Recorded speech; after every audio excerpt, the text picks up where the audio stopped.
আসসালামু আলাইকুম প্রিয় দর্শক। যমুনা চরের মানুষদের মরেও শান্তি নেই। কথাটি কেন বলছি? অবশ্যই একটি কারণ আছে। কারণটি আপনাদের সাথে বিশ্লেষণ করব। ভিডিওটি কন্টিনিউ করেন, তাহলে জানতে পারবেন।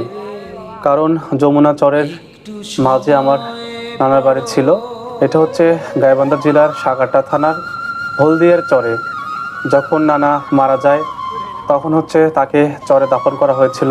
আমি তখন অনেক ছোট, কিন্তু যখন নদী ভেঙে গেল নানাকে কিন্তু আর আমরা পাই নাই, ওনার কবরও আর পাই নাই। তারপরে দ্বিতীয়বার আবারও যখন নানি মারা গেল তখনও কিন্তু সেই কাজটাই ওনারা করলো, কারণ তাদের ভিড়ের মধ্যে কোনো জায়গা ছিল না। আর সেই কারণেই হচ্ছে চরের ভিতরেই আমার নানাকে মাটি দিল, নানিকেও মাটি দিল। তাদের লাশগুলো কিন্তু এখন পর্যন্ত আর নেই, কবরগুলো আর নেই। কোথায় যে ভেসে গেছে তার হাড্ডি এখন আমরা জানতে পারি নাই। যাই হোক, দেখেন আমার সামনে যেই লাশটির খাটিয়ে দেখছেন, ওনারা অবশ্যই সচেতন নাগরিক।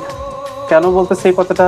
কারণ হচ্ছে ওনারা যদি সচেতন না হইতো তাহলে কেন চরের থেকে নিয়ে যায় বীরের মধ্যে মাটি দিল।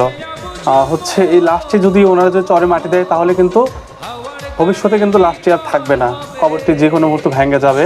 এরকম সিচুয়েশন যাতে কারো না আসে, দয়া করি সবার জন্য। আর ভিডিওটি কেমন হয়েছে অবশ্যই কমেন্ট করে জানাবেন। আর যদি আপনাদের ভালো লেগে থাকে অবশ্যই ভিডিওটি শেয়ার করে দেবেন, যাতে সকলের কাছেই ভিডিওটি পৌঁছতে পারে। আজ এই পর্যন্তই, ভালো থাকবেন। আবারও দেখা হবে অন্য কোনো গ্রামীণ ভিডিও নিয়ে।